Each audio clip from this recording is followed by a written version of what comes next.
Alors bonjour à toutes et à tous. Alors l'enseignement du grec à des Coptes passe, comme j'ai commencé à vous le montrer la semaine dernière, par l'utilisation de listes de mots bilingues, de glossaires. Le premier que je vous ai montré, qui est le numéro 265 et non 261 comme je l'avais mis sur la diapositive du corpus d'Azitska, ne comportait que deux mots en grec traduits en copte. Et je vais vous montrer maintenant un glossaire, toujours sur Ostracon, beaucoup plus fourni et suffisamment inhabituel pour que nous y arrêtions un petit peu. Alors, cet Ostracon a été publié 5 fois, ce qui est un record pour ce type de pièce. Et en fait, le texte n'a jamais été correctement édité. Et d'ailleurs, accompagné d'une photographie. Alors, l'édition Princeps est de Luigi Galante en 1901. Elle propose une datation erronée que lui avait soufflé Lombroso. On reviendra sur cette datation, 3e, 4e. Et le texte que propose cette édition n'est pas sans erreur. Il est accompagné non pas d'une photographie, mais d'un dessin. Crum, le grand coptisant, réédite l'Ostracon en 1902 dans ses Coptic Ostraca, sans connaître l'édition de Galante, et oublie tout simplement de retourner l'Ostracon. Aussi n'édite-t-il qu'une face sur deux. L'erreur a été corrigée en 1906 par Astore Pellegrini, qui en donne un texte complet, bien supérieur à celui de Galante, sans proposer de photos. Mais Monika Azitska, dans son corpus des textes scolaires coptes, dont je vous ai souvent parlé, qui a été publié en 1990, en s'appuyant sur l'édition de Crum, retombe dans la même erreur que le savant anglais et ne donne qu'une face de cet ostracon, sans datation, sans lieu de provenance. Et la même coptisante rééditera enfin le texte dans son Zammelbourg des textes documentaires coptes, sous le numéro 1656, en s'appuyant sur l'édition de Galante, mais elle en conserve les erreurs. Bref, ce petit ostracon n'a pas eu de chance et mérite peut-être que nous en reprenions l'édition à nouveau frais, cette fois-ci, non en copiant les prédécesseurs, mais, ou en se contentant du dessin de Galante, mais en nous aidant des images. Alors les images, vous les avez à l'écran. Alors commençons par situer ce texte géographiquement et chronologiquement. Alors sa provenance a été considérée comme inconnue en dernier lieu par Azitska, mais évidemment, comme vous le voyez, il s'agit d'un ostracon sur calcaire, et ce type de matériau est typique de la rive ouest de Thèbes. Donc on peut dire avec assurance que cet ostracon vient bien de la région thébaine. Il est probable que, du coup, il vienne d'un monastère ou d'un ermitage qui se trouvait en grande quantité d'un de ces monastères ou ermitages qui se trouvaient en grande quantité sur la rive ouest de Thèbes. Alors la date proposée par Galante, je vous l'ai dit, 3e, 4e siècle, est évidemment fausse. L'écriture se laisse dater du 6e siècle, peut-être même début 7e siècle. On a affaire, comme vous le voyez, à une écriture que je dirais semi-formelle, assez soignée. Les lettres ne sont pas tellement ligaturées les unes aux autres. C'est un type d'écriture utilisé aussi bien pour le grec que pour le copte, et ça pourrait être une écriture d'un grec ou d'un copte. Alors, du point de vue du contenu, cette liste bilingue est très cohérente. Sur sa première face, on a dressé une liste de mots antonymes. Alors, d'abord, des adjectifs, vous voyez, utile, inutile, puis fou, sage, puis des substantifs, liberté, esclavage, toujours des antonymes. Alors, ces antonymes fonctionnent d'abord avec les deux premières lignes, avec ce qu'on appelle le alpha privatif, hein, crescimos, acrescimos, utile, inutile, et ensuite, pour la ligne suivante, avec des changements avec des mots de radical différents. Alors, sur l'autre face, eh bien, on a dressé une liste d'adjectifs en philo, c'est-à-dire en grec, hein, ça veut dire qui aime. En philo, sauf la dernière ligne, donc vous voyez, hein, qui aime Dieu, qui aime les richesses, qui aime la gloire. Les mots ont donc été choisis non en fonction de champs sémantiques, ni même pour aider à comprendre un texte préexistant, mais selon des critères grammaticaux. Autrement dit, l'approche est plus sémasiologique que onomasiologique, ce qui différencie cette pièce de la plupart des glossaires et renforce, je pense, son caractère scolaire. Alors ce caractère scolaire, justement, qui n'est pas démenti par le type de support, puisqu'on a vu que l'ostracone est souvent utilisé dans l'enseignement, ce caractère scolaire trouve une autre confirmation dans la présence probable d'un accent sur le mot de la ligne 3, comme vous le voyez à l'écran.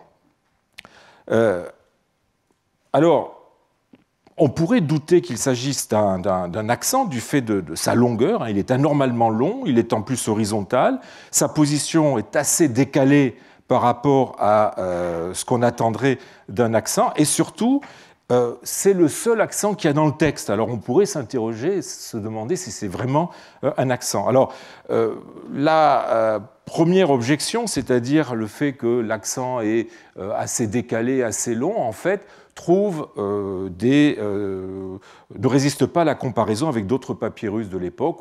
On voit effectivement que les accents peuvent être longs et peuvent être décalés. Quant à la seconde objection, c'est-à-dire son caractère unique, eh bien, elle ne tient pas si l'on donne justement à cet accent, une fonction, ce qu'on appelle techniquement anti-amphibolique, c'est-à-dire que l'accent est là pour différencier un mot d'un autre mot qui s'écrit de la même façon, mais qui ne s'accentue pas de la même façon. Il se trouve justement que moros, fou, s'accentue d'un aigu sur la finale, par opposition au nom propre, moros, qui veut dire aussi fou, mais qui est utilisé comme nom propre, où là, l'accent remonte, et donc l'accent permettrait de faire la différence entre le simple adjectif et le nom propre. Alors, si tel est le cas, on aurait affaire à un maître qui connaît bien le grec. Il n'y a d'ailleurs aucune faute de grec, pas même de faute d'iotacisme. Vous savez, ce sont des fautes qui sont extrêmement fréquentes à cette époque et qui ont tendance à disons, homogénéiser d'un point de vue phonétique toutes les diphtongues qui comportent un iota, ei, oi, ainsi que upsilon, qui se prononcent de la même façon, c'est-à-dire i. Eh bien là, on a absolument, et pourtant il y aurait pu avoir pas mal de fautes, là on n'a aucune erreur. Alors, je dois dire que l'édition que je vous propose absout le scripteur d'une faute que lui avaient fait commettre les éditeurs, qui avaient lu ici doulia, c'est-à-dire ils n'avaient pas vu qu'en fait ici il y a un epsilon. Alors doulia aurait été une faute de iotacisme, mais en fait c'est bien douleia qui a été écrit sur l'ostracone, et donc on a affaire à un scripteur qui ne commet aucune faute de grec. On ne peut pas en dire autant pour le copte. La place de la surligne y est assez fantaisiste. Si l'on compare ces deux mots qui sont tous introduits par l'article et puis ensuite Ménette qui permet de créer des abstraits à partir d'un nom ou d'un adjectif, eh bien, vous voyez que la surligne est tantôt sur le to, tantôt sur le nu. Cela, donc, peut-être qu'on a affaire à un scripteur qui est plus à l'aise en grec qu'en copte, qui aurait établi cette liste pour un auditoire de coptophones. Cela expliquerait qu'il ait glosé à la ligne 11 le mot grec par une expression qui contient elle-même un mot grec. C'est assez amusant. Donc, philokrusos qui aime l'or, mai krema, c'est-à-dire qui aime les richesses, où le mot richesse est rendu par un mot grec, krema. alors qu'il aurait pu utiliser le mot copte, mai homnet, qui a le même sens. Cela expliquerait surtout l'usage curieux du P et du T. Vous voyez que partout entre le lemme grec et la traduction en copte, vous avez te ou peu, qui introduit l'attribut dans des phrases nominales. L'usage de ce peu ou de ce te est très inhabituel dans des glossaires bilingues, mais surtout, ici, ne respecte pas certains genres. Par exemple, à la ligne 1, on devrait avoir peu et non te, puisque Romé et Crésimos sont masculins. Alors, une autre liste bilingue de nature semi-grammaticale est la liste des chiffres avec leur traduction en grec trouvée dans les ostracas du moine Franguet, dont j'aurai l'occasion de vous parler beaucoup plus en détail l'an prochain. Et personnage dont on sait qu'il assura au 8e siècle, sur la rive ouest de Thèbes, des activités d'enseignement, mais d'enseignement un petit peu particulier, comme nous verrons l'an prochain. Alors, les chiffres sont écrits au moyen de lettres, vous voyez ici, avec leur nom en grec, gamma, delta. En fait, il a confondu, il a dû vouloir écrire delta, mais comme le lambda et le delta se ressemblent, il n'a pas fini la lettre, et donc on a l'impression que c'est un lambda. Ei, gao, zeta, etc. Alors, ce dossier a livré aussi des ostracas avec le nom des lettres et des chiffres, mais je n'en parle pas plus en détail, car en fait, rien ne dit que ces noms étaient considérés comme grecs. Les Coptes, en empruntant aux Grecs leurs lettres à valeur alphabétique et numérale, ont aussi emprunté leurs noms. Donc, on a peut-être juste une liste de noms qui étaient perçus comme étant coptes. Alors, plus important en nombre de mots et plus caractéristique des glossaires scolaires, puisqu'il est thématique, est le glossaire gréco-copte du 7e, 8e siècle, conservé à la Beinecke Library.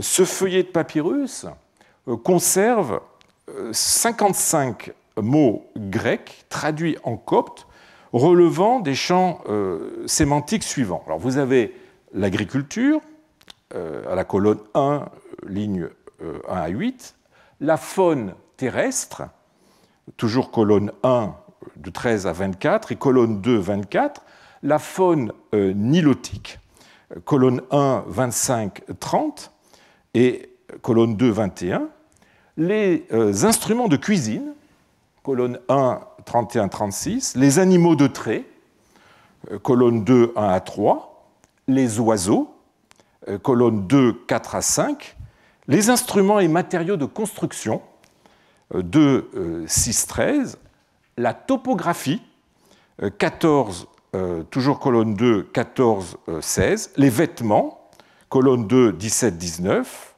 les produits alimentaires, de 20, 26 à 27 et 32, les divisions du temps, toujours dans la deuxième colonne 22, 23, et enfin les termes liés à l'habitation, donc colonne 2, 25, 28 à 30 et 33 à 35. Alors ces catégories et leur contenu suivent ceux que l'on observe dans d'autres glossaires sur papyrus ou livrés par les sources littéraires comme les Hernemata gréco-latins. Vous savez, ces Hernemata, j'ai déjà eu l'occasion de vous en parler, présentent eux aussi des mots latins avec leur traduction en grec. Alors, cette liste, quoique dépendante d'une longue tradition glossographique ou lexicographique, n'en reste pas moins une sélection qui a été faite dans un contexte très certainement scolaire. La main pourrait être celle d'un étudiant. La présentation n'est pas homogène, avec, là je grossis la photo, avec une première colonne où lemme et glose sont sur deux lignes, hein, comme vous voyez, le lemme est ici et la glose est à la ligne suivante, alors que la deuxième colonne donne au contraire le lemme et la glose sur la même ligne. Vous voyez ici.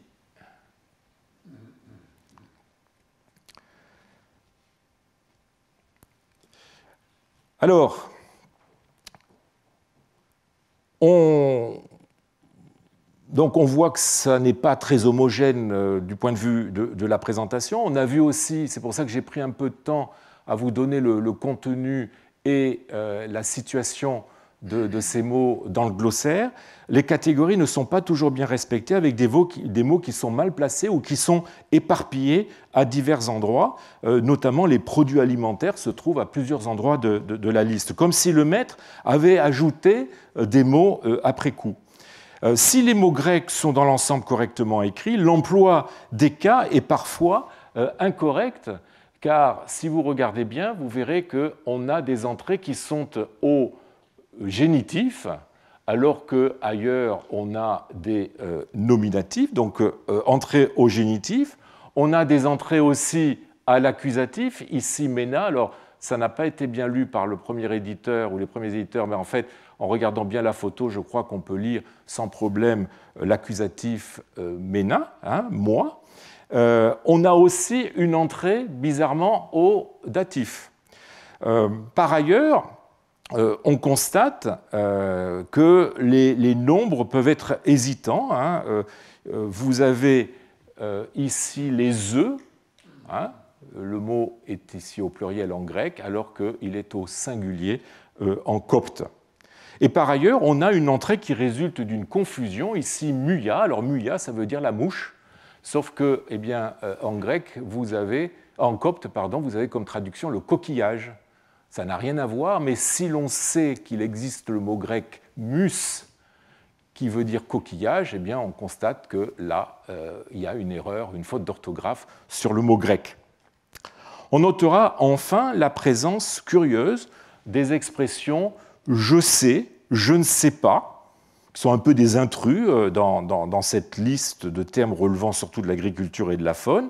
Et là encore, l'inclusion de ces mots cadrerait bien avec une liste à visée scolaire. Alors, il y a d'autres lexiques avec classement thématique qui nous sont parvenus. Je vous citerai cette liste, le numéro 262 du corpus d'Azitska, qui est un folio écrit recto verso datable par l'écriture du 7e siècle. Alors, le recto concerne l'agriculture et le verso l'élevage. Rien n'oblige à y voir un texte destiné ou utilisé à l'école. Hein, le support, feuille de papyrus, est beaucoup trop courant et pas assez typé pour qu'on puisse rattacher ce feuillet à telle ou telle fonction. Il peut d'ailleurs provenir d'un codex, hein, renfermant l'équivalent de ces scalae dont je vous ai parlé la semaine dernière, ces scalae médiévales avec leurs centaines de mots classés par champ lexical couvrant tous les domaines. La main est une écriture bilinéaire penchée qui mime le style livresque sans parvenir à un résultat réellement calligraphique, peut-être moins d'ailleurs par incapacité que par rapidité ou relâchement. Cette main n'a rien qui oriente particulièrement vers le milieu scolaire, hein, qu'il s'agisse d'un élève ou qu'il s'agisse d'un maître. Il pourrait fort bien s'agir d'un glossaire utilisé hors milieu scolaire. La nécessité de comprendre ou d'utiliser le grec obligeait les Coptes à se constituer des manuels de conversation ou des listes adaptées à leurs préoccupations quotidiennes ou professionnelles. Et là, je vous renvoie au livre de Kramer, le premier et deuxième volume, et surtout deuxième volume de son corpus des glossaires bilingues, où il établit une typologie binaire des glossaires en opposant ce qu'il appelle le Gebrauchsglossare au Schulglossare, c'est-à-dire les glossaires on va dire, courants de la vie de tous les jours, correspondant à tel ou tel besoin, hein, les Gebrauchsglossare, qui s'opposent donc aux Schulglossare, qui sont les glossaires qui étaient utilisés à l'école pour apprendre le vocabulaire. Typologie binaire correspondant à ce qu'il a appelé ailleurs, à partir de termes latins, les glossari popolari et les glossari eruditi, les glossaires populaires et les glossaires érudits. Alors la différence que ces glossaires pratiques, hein, utilisés dans la vie de tous les jours, cultivés par rapport à ceux utilisés à l'école ou dans les milieux érudits, n'étaient pas nécessairement ontologiques, autrement dit, ne se traduisaient pas forcément par des écarts au niveau de leur contenu. Des listes préexistantes, remontant à d'anciennes traditions, étaient mises à profit dans les deux cas, en étant adaptées au coup par coup, selon les besoins. Qu'il s'agisse de coptes cherchant à se débrouiller dans la vie de tous les jours ou de coptes apprenant quelques bases de grec à l'école, eh bien, il n'était pas question pour eux d'apprendre le grec à fond, ni d'en acquérir une maîtrise, à la fois pour ce qui est de la grammaire, du vocabulaire et de la prononciation. Aussi, n'est-il pas facile, hein, à partir de leur contenu, lorsque nous les regardons 2000 ans après ou 1500 ans après, il n'est pas facile de définir le profil de l'utilisateur de tel ou tel glossaire qui nous est parvenu. C'est souvent le matériau ou la main qui peut aider à trancher, comme on l'a vu précédemment, à moins que la nature expressément grammaticale du glossaire nous semble garantir l'hypothèse scolaire, comme je pense vous l'avoir montré avec le glossaire 261.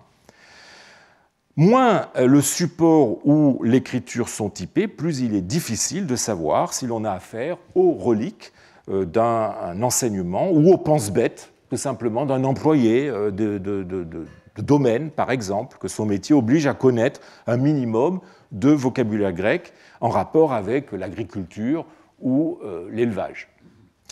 Dans le cas du présent glossaire, eh bien, c'est cette dernière hypothèse, hein, que les éditeurs ont privilégiée, donc une espèce de pense-bête d'un employé de domaine.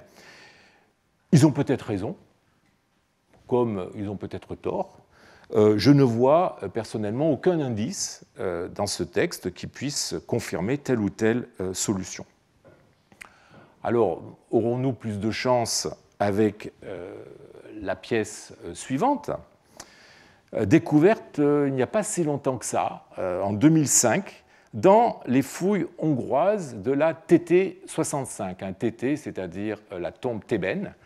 65, vous savez que toutes les tombes ont reçu un numéro qui est précédé par ces deux lettres TT. Alors cette tombe du Nouvel Empire, je vous montre où elle se situe, a abrité une communauté monastique à cheval sur plusieurs anciennes tombes, formant ce qu'on appelle, depuis les explorations d'Herbert Winlock en 1914, dont j'ai eu l'occasion de vous parler au sujet du monastère d'Épiphane, et depuis la publication par Krem de quelques textes découverts dans les lieux, eh bien, ce qu'on appelle maintenant ou ce qu'on a l'habitude d'appeler depuis le monastère de Syriaque, ou de Syriakos, appellation qui n'a pas trouvé de confirmation indubitable. Donc je continuerai à parler du monastère de Syriakos ou de Syriaque sans pouvoir vous garantir que c'était vraiment le nom utilisé dans l'Antiquité. Alors cette communauté, comme vous le voyez, est toute proche du monastère d'Épiphane. Parmi les textes découverts lors de ces fouilles, eh bien, a été exhumé justement tout près de la TT 65, dans l'avant-cour, un ostracone de calcaire qui a été publié en 2011 par Andrea Aznos, qui a repris son édition dans les Coptic Texts from the Monastery of Syriacus, publié à Budapest en 2013. Alors l'édition n'est pas sans erreur.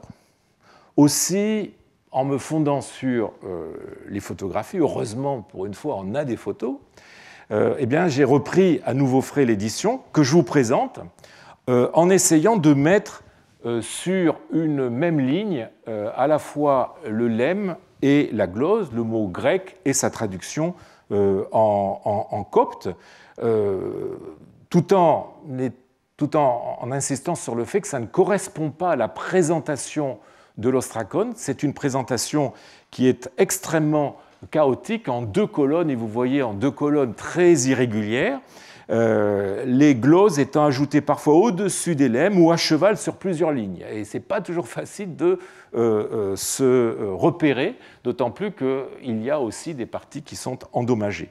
Alors, voici le texte que je vous propose. Alors, en dépit de cette mise en page très peu soignée, où il n'est pas toujours facile de voir quel mot grec va avec quel mot copte, peut-être par manque de place, eh bien, j'ai l'impression que ce glossaire, en fait, est quand même structuré en 3 parties, avec un titre pour chacune des parties. Alors, titre que j'ai mis en gras. Alors, je vous propose justement, pour voir ce qui fait l'unité sémantique de chacune de ces parties, de passer en revue les différentes lignes. Alors, la première partie est intitulée catéchésis, c'est-à-dire la catéchèse. Et c'est une partie qui regroupe des termes qui sont liés à des concepts théologiques, et je dirais surtout christologiques, puisque vous savez que la nature du Christ et ses rapports avec les 2 autres instances trinitaires ont fait l'objet de très longues et très laborieuses discussions lors des conciles écuméniques, tout au long de l'Antiquité tardive. On rassemblait tous les évêques de la chrétienté pour essayer de discuter, savoir si le Christ avait une nature, 2 natures, si ces natures étaient ceci ou cela, etc. Et ces discussions ont abouti à des décisions qui ont créé des scissions à l'intérieur même de l'Église d'Orient. Alors, si on regarde les mots, vous voyez que le premier, c'est asunketon, nomélé. C'est un terme qui est très employé par les théologiens, notamment après le concile de Chalcédoine, pour désigner les natures du Christ qui sont unies en même temps que distinctes, nomélé, asunketon. Ensuite, vous avez un mot grec et copte qui signifie immuable. Là aussi, analoiotos est souvent employé pour Dieu, parfois par opposition à son Fils, ou plus généralement pour les entités ou attributs divins qui sont immuables, qui restent inchangés. Vous avez ensuite un mot qui signifie irrépressible et qui est traduit en copte par celle qu'on ne peut contenir.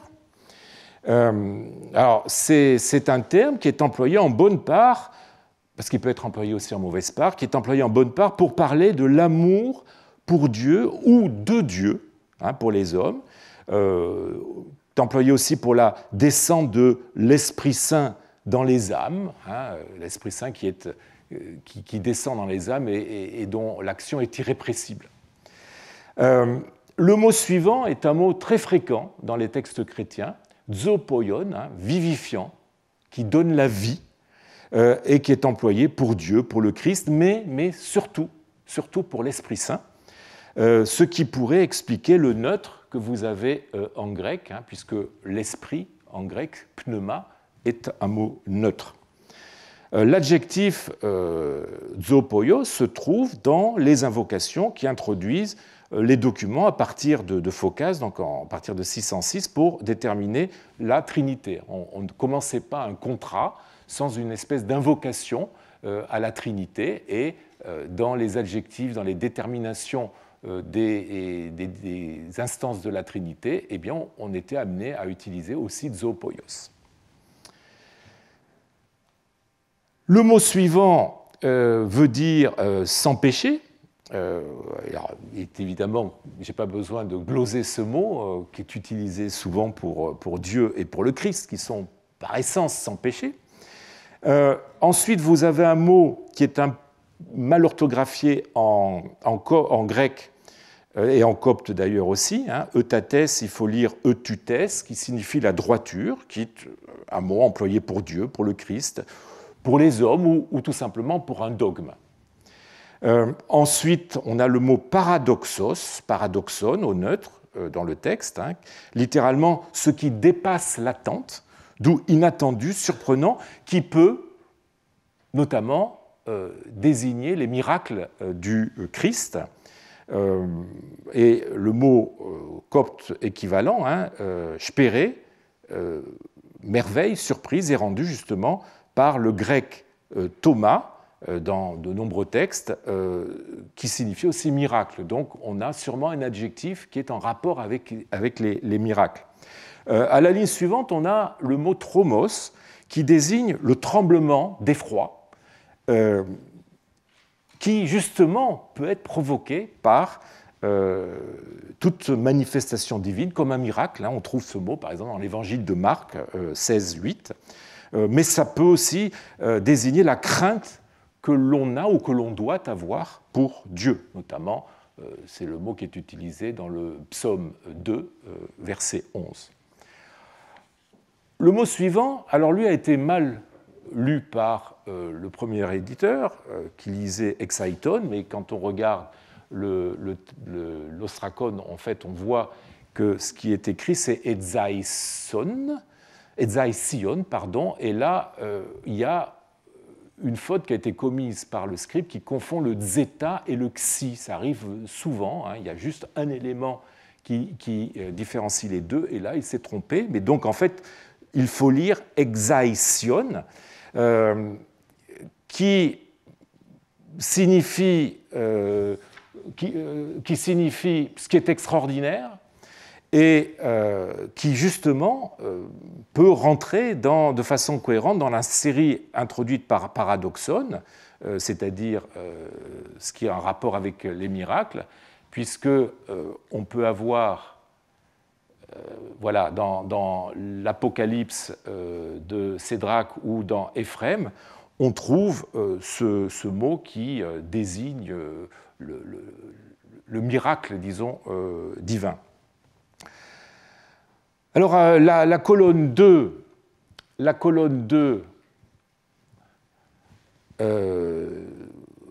donne des mots qui peuvent dénoter la volonté divine qui s'est incarnée dans le Christ. Hein. Bon, je n'y insisterai pas. Nous passons ensuite à une deuxième section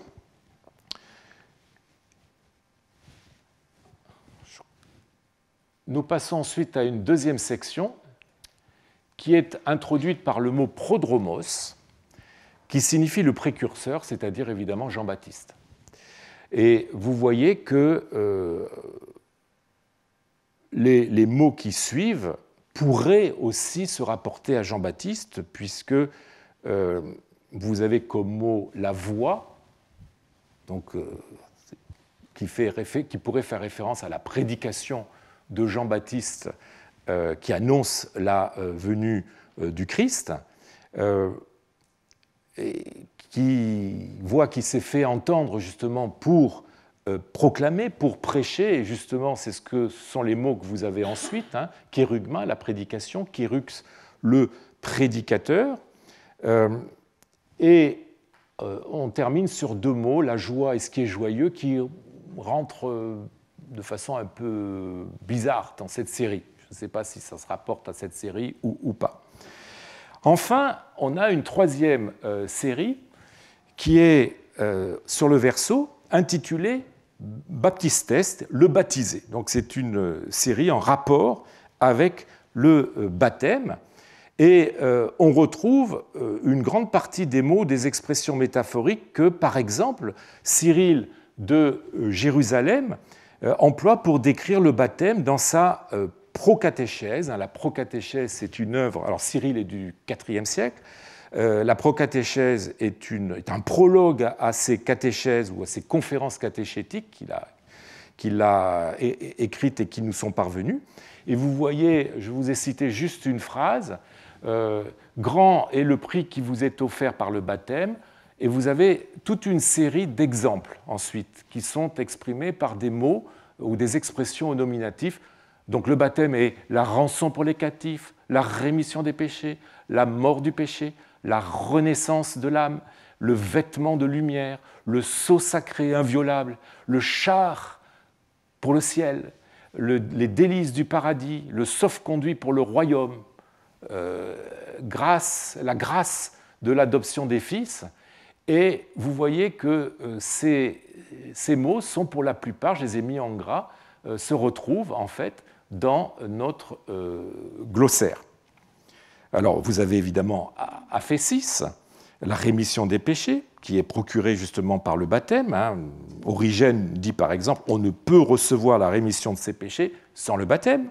Vous avez ensuite le mot photistes, qui veut dire illuminé, qui est illuminé, le baptême étant considéré comme une illumination. Le verbe photizo, illuminer, est devenu synonyme de baptizo, baptisé, et a généré toute une série de termes comme photisterion, l'endroit de l'illumination, c'est-à-dire le baptistère, ou photisma, l'illumination, qui désigne aussi le baptême.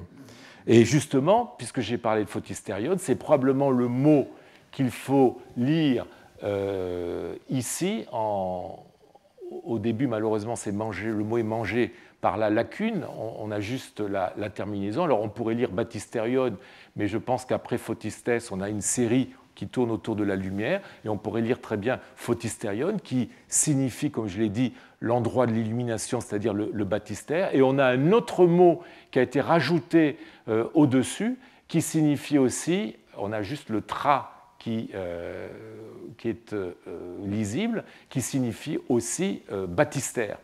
Et après, nous avons le mot palingesia, la renaissance, puisque le baptême était considéré comme une renaissance, et une série de mots qu'on arrive peut-être à reconstituer à partir de copte, et je propose de lire anakainoteis et anakainosis, c'est-à-dire ce qui est renouvelé, ou le renouvellement, puisque, là encore, le baptême est considéré comme un renouvellement. La colonne 2 du verso nous offre des mots, on va dire, à coloration plus neutre, qui se rattachent aussi à la thématique du baptême, notamment kataxiosis, qui veut dire l'estime ou le fait d'être estimé ou d'être jugé digne d'eux. Et à la ligne 39, on a kataxiosas, c'est-à-dire celui qui est estimé digne. Et justement, ça peut renvoyer au baptême, notamment si je vous cite ce passage de Basile, il faut d'abord être disciple du Seigneur et ensuite être digne du saint baptême. Et vous voyez qu'en grec, on a le verbe qui se trouve dans notre glossaire qui est utilisé. C'est aussi par le baptême que l'on devient digne de faire partie du peuple de Dieu, comme le rappelle le pseudo-Athanase dans ce texte, afin qu'illuminés par son saint baptême, nous aussi soyons jugés dignes de ton armée céleste. Et vous voyez que là encore, on retrouve toute une série de mots que l'on a dans notre glossaire. Nous avons ensuite, je propose de lire peut-être le mot loutron, qui est un autre synonyme de baptistère. Un mot à mot, c'est le lieu du lavement, et ça pourrait correspondre à Pema en Jokem que vous avez en copte. Après, on a le mot agiosune qui veut dire la sainteté. Ce substantif se rattache plus lâchement au champ sémantique du baptême.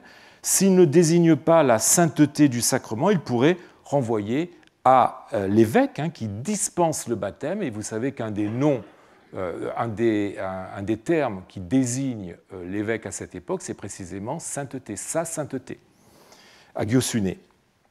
Après, on a photisma, j'en ai parlé, kataxiosa, j'en ai parlé, céleste, j'ai eu l'occasion de vous montrer que le mot était utilisé dans le texte du pseudo-Athanase. Et on a, à la ligne 41, un mot très intéressant, anexalypton, qui veut dire, leipton, qui veut dire indélébile. Et cet adjectif est souvent employé en liaison avec les péchés. Mais ici, je pense qu'il doit être mis en rapport avec les deux mots suivants. Vous avez sphagistes qui veut dire qui est frappé du sceau, ou bien sphragus, le sceau. Et justement, le baptême est considéré comme une marque indélébile, comme le sceau que laisse Dieu sur l'âme du chrétien qui se fait baptiser. Par exemple, ce texte, là encore, de la procatéchèse de Cyril, qu'il te marque du sceau indélébile de l'Esprit Saint pour toujours. Et vous voyez qu'on a sphragus qui est utilisé et anexaleipton que l'on retrouve aussi dans notre glossaire. Donc le terme de sphragus et de sphragistès ici ne doivent pas du tout étonner, ils font partie de cette métaphore qui est omniprésente dans la littérature chrétienne. Et on termine notre glossaire avec le mot exorchisma, qui est rendu en grec par tarko, qui veut dire le serment. Alors normalement, exorchisma en grec, ça veut dire l'exorcisme, ce qui ne correspond pas à la traduction en copte.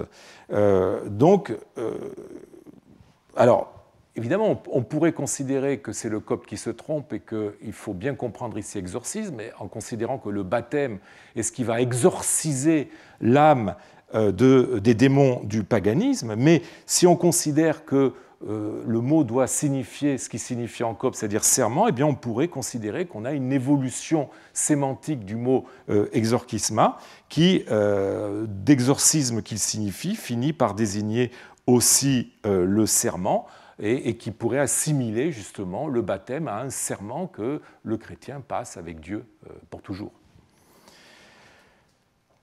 Alors on pourrait penser que ce glossaire se rapporte à un texte dont il traduirait les termes importants ou difficiles au fur et à mesure qu'ils se présentent. Mais le fait que tous ces termes sont au nominatif, qu'il s'agit exclusivement de substantifs ou d'adjectifs substantivés, incite plutôt à y voir un glossaire thématique destiné à inculquer à une ou à un ou plusieurs coptes le vocabulaire grec de base de la catéchèse.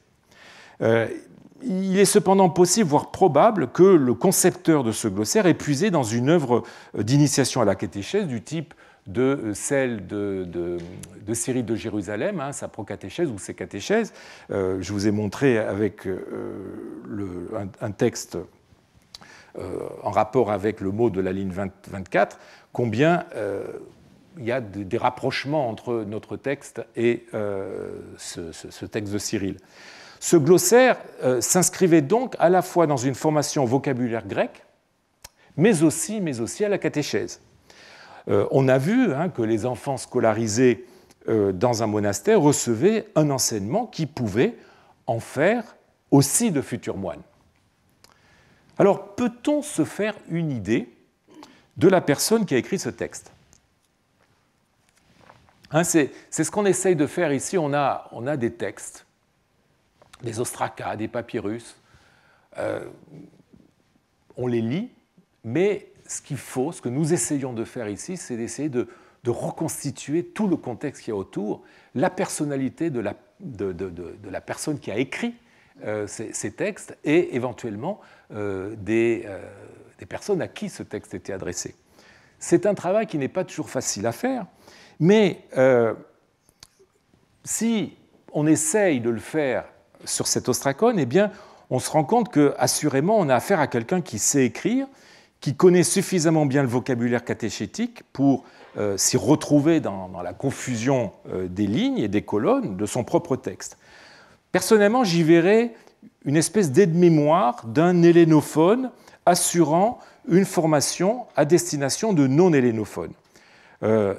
Et j'irai même plus loin, je crois pouvoir identifier la main de celui qui a écrit cet ostracone, puisque si je vous montre cet ostracone qui a été trouvé à Épiphane, au monastère d'Épiphane, on a vu que c'était juste à côté, ou celle-ci, vous voyez qu'il y a d'indéniables similitudes entre les deux écritures. Vous voyez que ce sont les mêmes alphas, les mêmes kappa, etc. Regardez ce kappa avec les deux traits qui sont séparés, que l'on retrouve ici aussi. Bref, je crois qu'il n'y a aucun doute qu'on a affaire a la même écriture. Alors, il se trouve que ces deux textes sont aussi ce ne sont pas des glossaires, l'un est une hymne ou un tropère, et l'autre donne deux trisagias, saint, saint, saint, etc. Or, ces deux textes ont été retrouvés dans le monastère d'Épiphane, je vous l'ai dit, mais l'un d'entre eux a été retrouvé plus particulièrement dans la cellule B. La cellule B du monastère d'Épiphane, vous vous en souvenez peut-être, pour ceux en tout cas qui ont suivi les cours de l'an dernier, eh bien, nous avions vu que cette cellule avait accueilli des cours. Il est donc possible que ce glossaire soit à rattacher à cet enseignement, peut-être dispensé par la même personne dans deux monastères qui se touchent presque, à moins que le glossaire se soit retrouvé dans les fouilles du monastère de Syriac à la suite des perturbations du terrain archéologique. Les déblais des fouilles du monastère d'Épiphane par Winlock ont pu atterrir, voyez où se trouve le monastère de Syriac et où se trouve le monastère d'Épiphane et la cellule B. Il est possible que les déblais des fouilles de 1914 de Winlock aient pu atterrir sur le secteur du monastère de Syriac qui sera fouillé un siècle plus tard. Alors si nous avons eu des doutes plus ou moins affirmés sur le caractère scolaire des glossaires que nous avons passés en revue jusqu'ici, qu'en sera-t-il de ce qui reste aujourd'hui le plus long et peut-être le plus beau glossaire qui nous soit parvenu, celui de Dioscore d'Aphroditée, que j'ai gardé pour la bonne bouche pour la fin. Ce texte a été retrouvé en 1905 au milieu d'autres livres ayant appartenu à Dioscore, qui est une personnalité que j'ai souvent évoquée ici.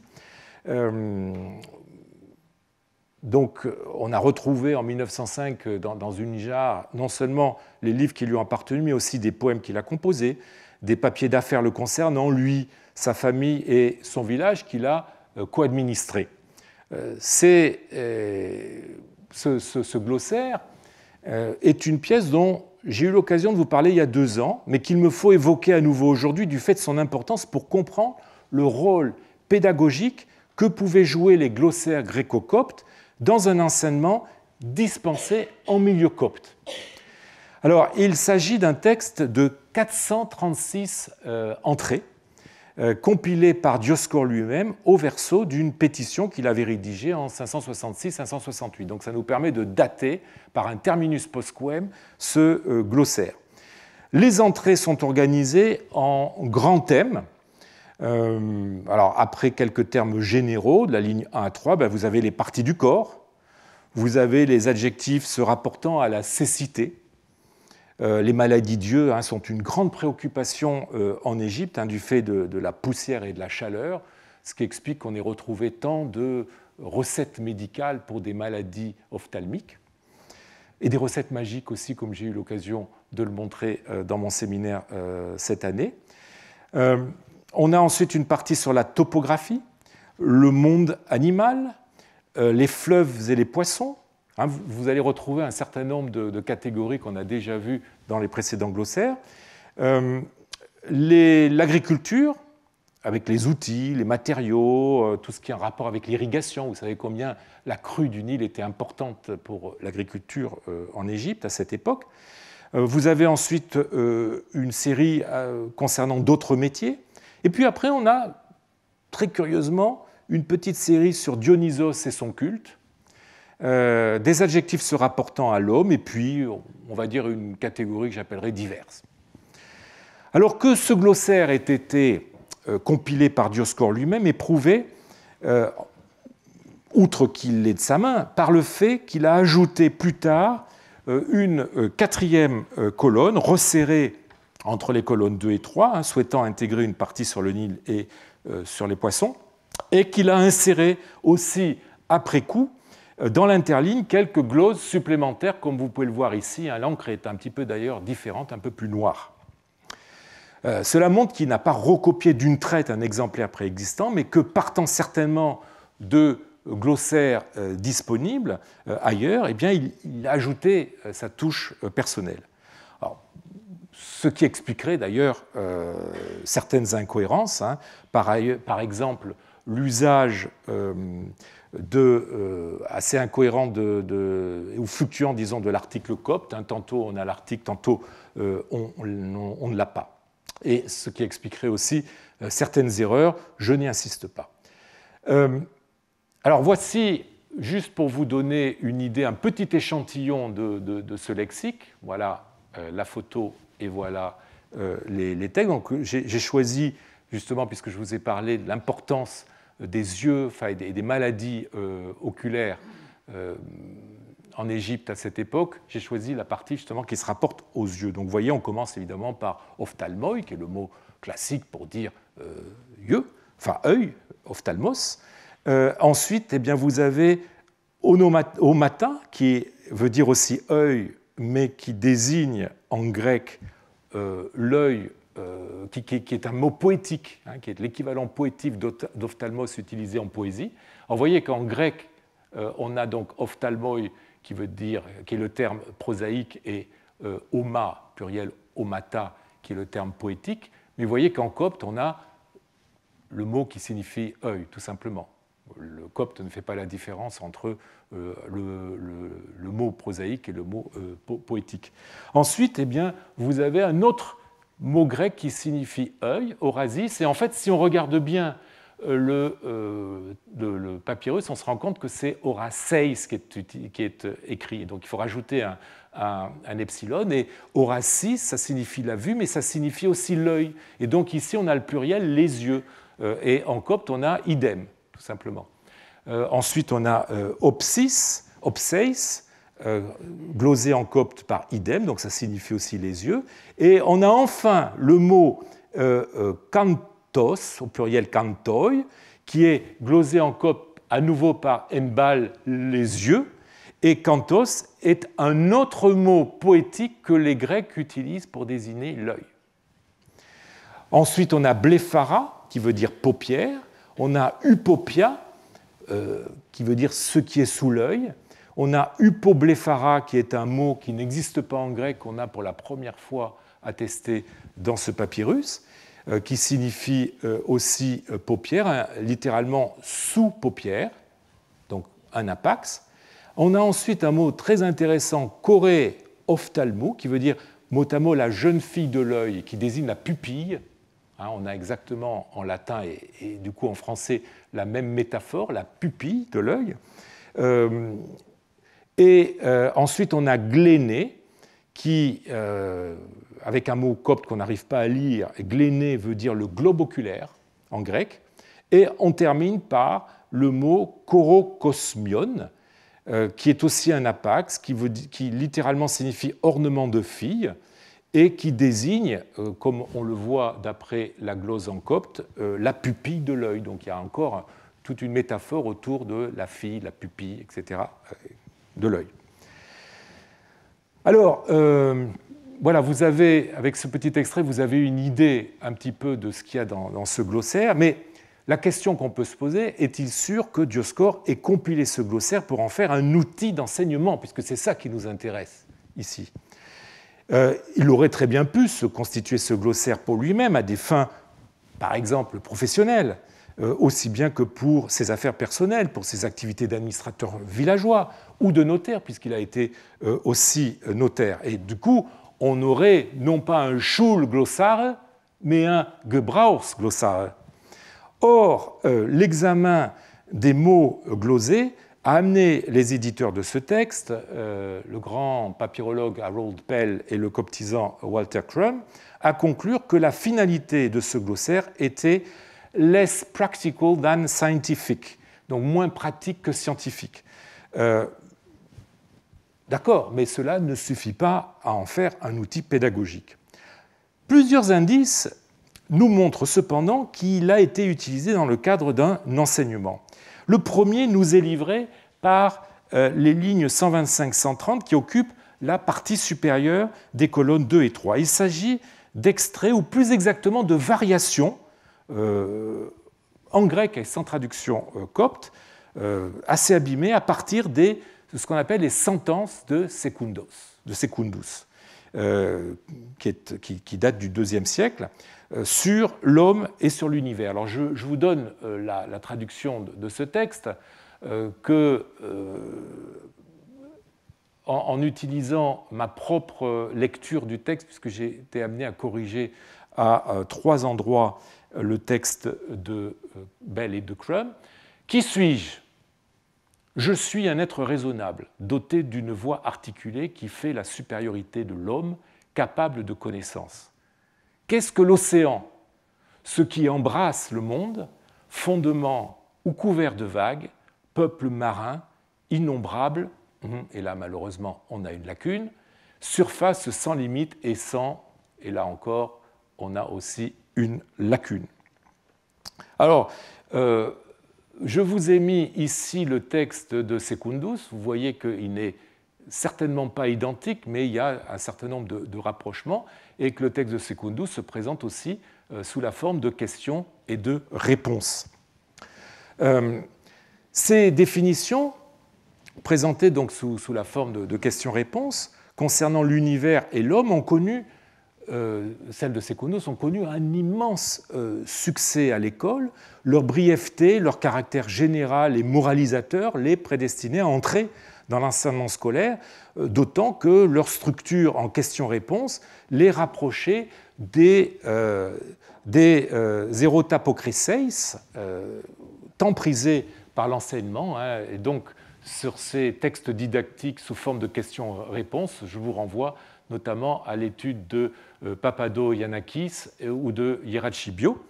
De plus, la coloration chrétienne que les sentences de Secundus prirent avec le temps ne pouvait que stimuler leur réutilisation par les professeurs d'Antiquité tardive, soucieux de transmettre à leurs élèves les œuvres d'une païdéia grecque qui ne soit pas incompatible avec les préceptes du christianisme.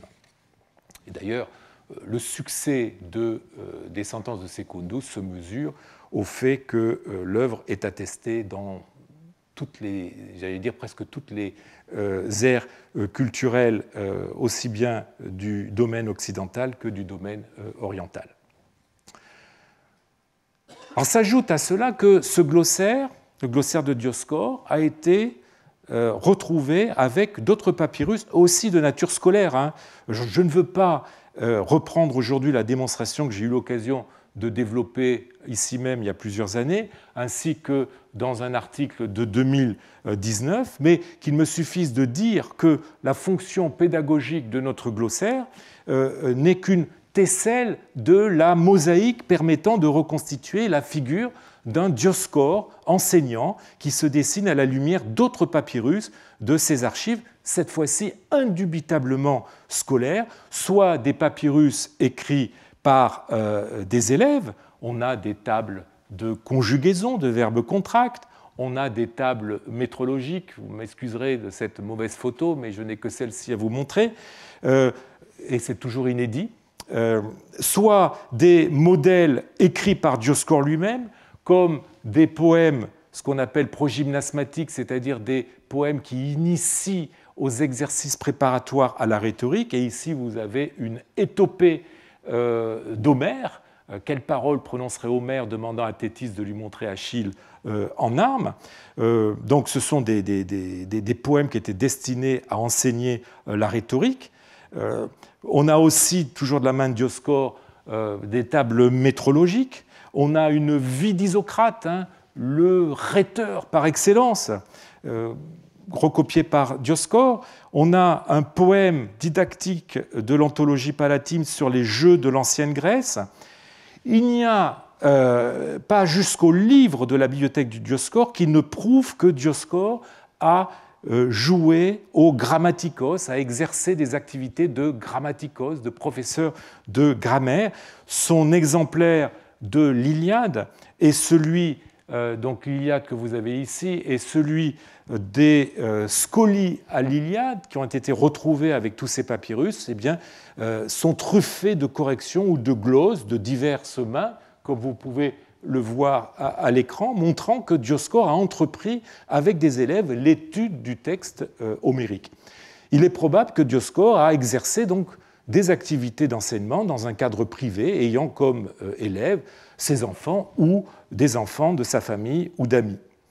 Alors, ce qui est intéressant avec le glossaire de Dioscore, c'est que nous avons une pièce assez semblable dans son contenu, assez semblable des autres glossaires scolaires que je vous ai présentés, comme le papyrus de la Beinecke Library, qui liste des mots par champ lexical. Mais ici, le but n'est pas seulement d'inculquer à des Coptes natifs le vocabulaire grec de la vie de tous les jours, mais aussi celui du grec littéraire, et notamment poétique, eu égard aux mots typiques de l'épopée et de la comédie qu'on y relève. On notera d'ailleurs que Dioscore a constitué à plusieurs reprises des paires de mots, l'un en grec prosaïque, l'autre en grec poétique. Je vous l'ai montré ici avec les mots concernant les yeux, mais vous avez aussi le mot sol, on a ici le mot grec prosaïque et ici le mot grec poétique. Le mot brebis, on a exactement la même chose. Ici, main, là vous avez le mot qui est utilisé dans le grec de tous les jours, et palamé, qui est le mot poétique utilisé pour désigner la main. Il introduit aussi des noms propres liés à la poésie, enfin des noms propres, disons, tirés ou relatifs à la poésie. Regardez ce petit passage du glossaire.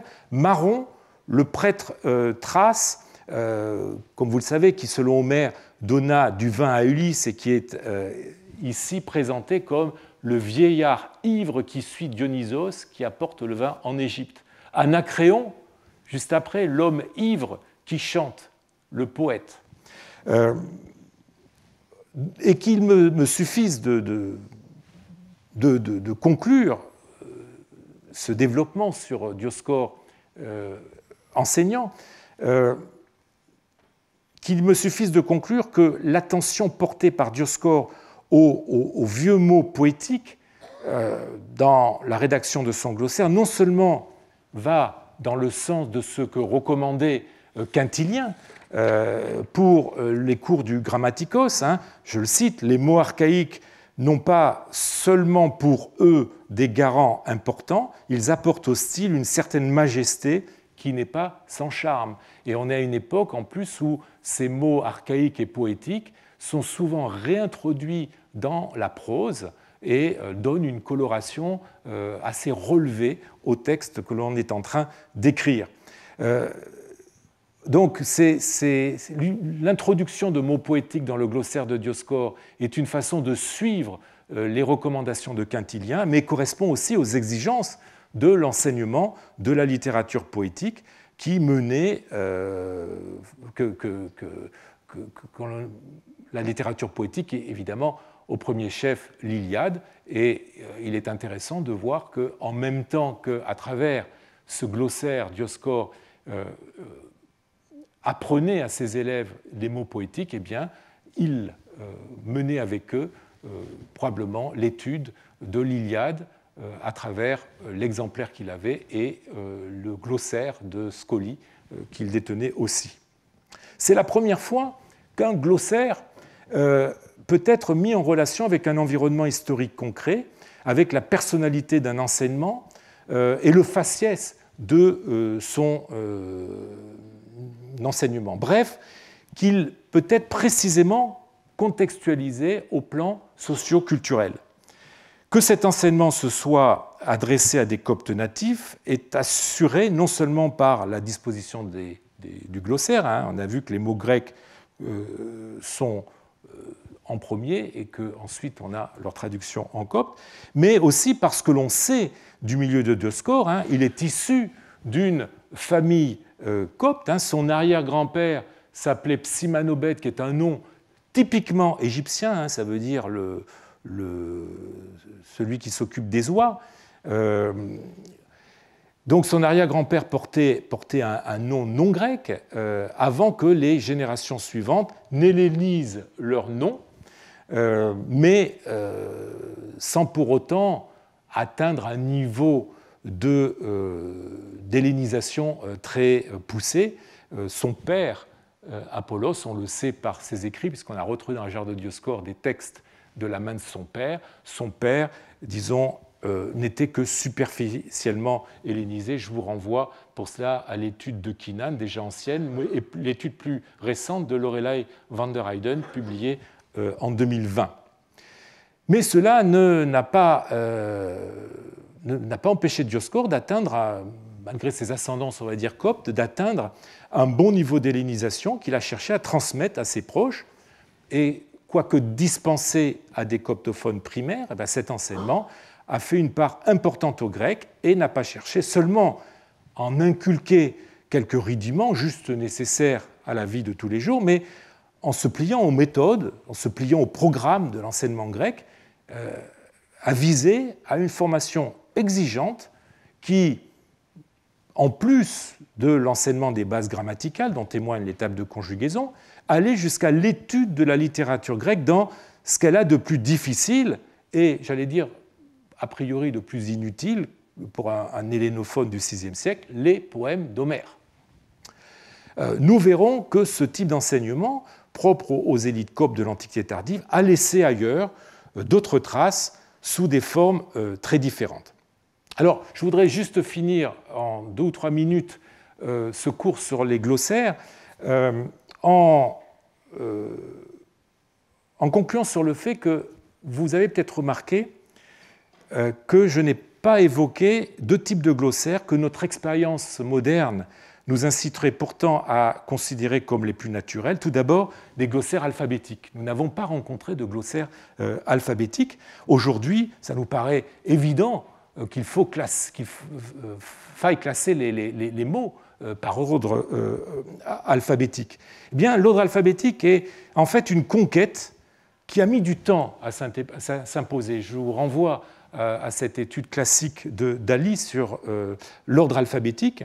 On l'utilise, cet ordre alphabétique, pour des glossaires d'auteurs, par exemple Homère, mais dans les glossaires multilingues, eh bien, l'ordre thématique est préféré pour des raisons pédagogiques et pratiques évidentes.